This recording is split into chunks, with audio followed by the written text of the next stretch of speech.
கர்த்தருடைய பரிசுநாமத்துக்கு ஸ்தோத்திரம். இன்னைக்கு ஜனவரி 16, 2025.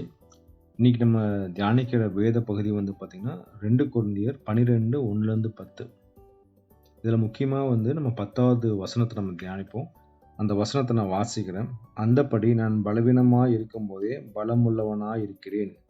ஆகையால் கிறிஸ்துவ நிமித்தம் எனக்கு வரும் பலவீனங்களிலும் நிந்தைகளிலும் நெருக்கங்களிலும் துன்பங்களிலும் இடுக்கண்களிலும் நான் பிரியப்படுகிறேன்.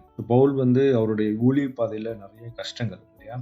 இயேசு கிறிஸ்து தான் மெய்யான தேவன், அவரே ரட்சகர், இந்த உலகத்தை மீட்க வந்த ரட்சகர்னு சொல்லிட்டு அவரு இஸ்ரவேல் மக்கள் எல்லாத்துக்கும் அவர் சொல்றாரு. அதற்காக அவர் நிறைய கஷ்டங்கள் படுறாரு, பாடுகள் படுறாரு. அதை குறித்து அவர் பார்த்தீங்கன்னா நான் எங்கேயுமே சொன்னது கிடையாது. பட் ஆனால் கொரிந்தியருக்கு எழுதும்போது 2 கொரிந்தியர் 11:26 நீங்கள் வாசிச்சு பார்த்தீங்கன்னா அவர் பட்ட கஷ்டங்கள் பாடுகள் எல்லாம் அதிகம்.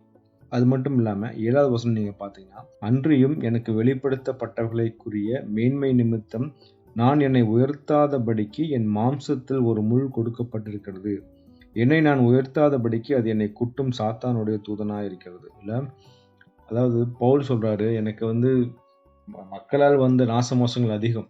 அது மட்டும் இல்லாமல் என்னோட மாம்சத்திலே ஒரு முள் இருக்கு அப்படின்னு சொல்றாரு. இல்லை, அது அவர் ஒரு பலவீனமாக சொல்றாரு. எதுக்கு அந்த பலவீனம் கடவுள் கொடுத்துருக்காருன்னா பார்த்தீங்கன்னா, எனக்கு வெளிப்படுத்தப்பட்டவர்களுக்குரிய மேன்மை நிமித்தம் நான் என்னை உயர்த்தாதபடிக்கு. இல்லை, அவர் தன்னையே உயர்த்திக்க கூடாது இல்லையா, தன்னை பெருமை பாராட்டக்கூடாதுன்னு சொல்லி தேவன் அந்த முள்ள அவருக்கு கொடுத்துருக்காரு. இல்லை, அதுதான் அவர் அக்செப்ட் பண்ணிக்கிறார் இல்லையா.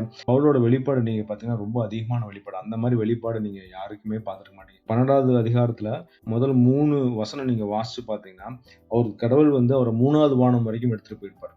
ஸோ இவ்வளோ பெரிய ரெவலேஷன்ஸ் இல்லையா, இவ்வளோ பெரிய வெளிப்பாடுகள்லாம் எனக்கு வந்துருச்சு, நான் இதை கொடுத்து பெருமை பாராட்டிடக்கூடாதுங்கிறதுக்காக அந்த முள் எனக்கு கொடுக்கப்பட்டிருக்குதுன்னு சொல்லி பவுல் சொல்றாரு. ஸோ அதுக்காக அவர் ப்ரேயர் பண்றாரு. இல்லை, 3 முறை நான் ப்ரேயர் பண்ணேன்னு சொல்லி பவுல் சொல்லியிருக்காரு இல்லையா.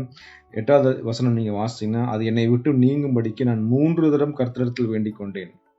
ஆனால் ஆன்சர் என்ன வருது நீங்க பாருங்களேன். நம்ம நிறைய நேரம் கடவுள் என்னுடைய எல்லா நோய்களையும் மீட்டு போட்டுருவாரு, எனக்கு வர துன்பங்கள் கஷ்டங்கள் எல்லாத்தையும் எடுத்து போட்டுருவாருன்னு சொல்லி நம்ம நினைக்கிறோம் இல்லையா. ஆனால் இங்கே ஆன்சர் நீங்கள் பாருங்களேன், பவுலுக்கு அந்த ஆன்சர் பாருங்க. அதற்கு அவர், என் கிருபை உனக்கு போதும், பலவீனத்திலே என் பலன் பூரணமாய் விளங்கும் என்றார். ஆகையால் கிறிஸ்துவின் வல்லமை என் மேல் தங்கும்படி என் பலவீனங்களை குறித்து நான் மிகவும் சந்தோஷமாக மேன்மை பாராட்டுவேன்.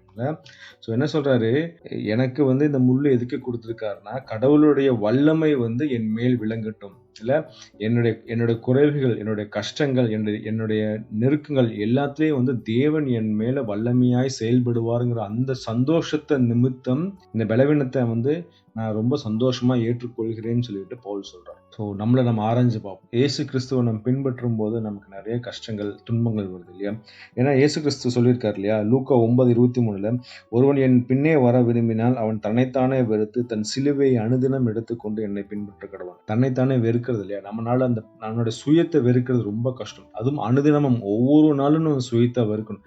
அதுதான் ரொம்ப கஷ்டமான காரியம் இல்லையா. ஸோ நிறைய நேரத்தில் நம்மளால அதை செய்ய முடியாது இல்லையா. கடவுள்கிட்ட நம்ம ப்ரேயர் பண்ணலாம் இல்லையா, அப்பா என்னால் முடியல, என் பலவீனங்கள் அதிகமாக இருக்குது, உண்மை என்னால் நான் பின்பற்ற முடியல, என்னுடைய பழைய மனுஷன் அப்பப்போ வெளியே வந்துடுறான்னு சொல்லிட்டு நம்ம ப்ரேயர் பண்ணலாம். பழைய மனுஷன்ல என்ன இருக்குன்னு பார்த்தீங்கன்னா, விரோதங்கள் இருக்கு, வைராக்கியங்கள், கோபங்கள், வாக்குவாதங்கள், புறங்கூறுதல், கோட்சொல்லுதல், இருமாப்பு, கலகம். இல்லை, இது எல்லாமே நம்மகிட்ட இருந்துட்டு நம்மளை கிறிஸ்துவுக்கு பின்னாடி போக முடியாமல் அதை நம்ம வெளியே தள்ளுது இல்லையா. நம்ம இன்னைக்கு கேட்போம், அப்பா என்னால் முடியல, எனக்கு பலவீனமாக இருக்குது, என்னால் உண்மை பின்பற்ற முடியல, என் பலவீனத்தில் உங்கள் பலன் பூரணமாக விளங்கட்டுன்னு சொல்லி நம்ம இன்னைக்கு பார்ப்போம். ஏன்னா நமக்கு இயேசு கிறிஸ்து ஏதோ ஒரு ஆசாரியன் கிடையாது இல்லையா. நமக்கு அவர் தான் ஒரு பிரதான ஆசாரியர். எபிரேயர் 4:15-16 நான் வாசிக்கிறேன். நம்முடைய பலவீனங்களை குறித்து பரிதபிக்க கூடாத பிரதான ஆசிரியர் நமக்கிராமல் எல்லா விதத்திலும் நம்மை போல் சோதிக்கப்பட்டும் பாவம் இல்லாதவராய் இருக்கிற பிரதான ஆசாரியரே நமக்கு இருக்கிறார். ஆதலால் நாம் இரக்கத்தை பெறவும் ஏற்ற சமயத்தில் சகாயம் செய்யும் கிருபையை அடையவும் தைரியமாய் கிருபாசனத்தண்டையில் சேர கடவும். அதுதான் நமக்கு ரொம்ப முக்கியம். நம்மளால கிறிஸ்து இயேசுவை பின்பற்றும் போது வர நிந்தைகள் கஷ்டங்கள் எல்லாத்தையும் நம்ம மேற்கொள்ளணும்னா நம்ம அந்த கிருபாசனத்தண்டையில் போவோம். இயேசு கிறிஸ்து நமக்கு பிரதான ஆசிரியரே இருக்கார். அவர் நம்ம கூட இருக்கும்போது நம்ம எல்லா நிந்தைகளும் எல்லா பிரச்சனையும் நம்மளால சால்வ் பண்ண முடியும்.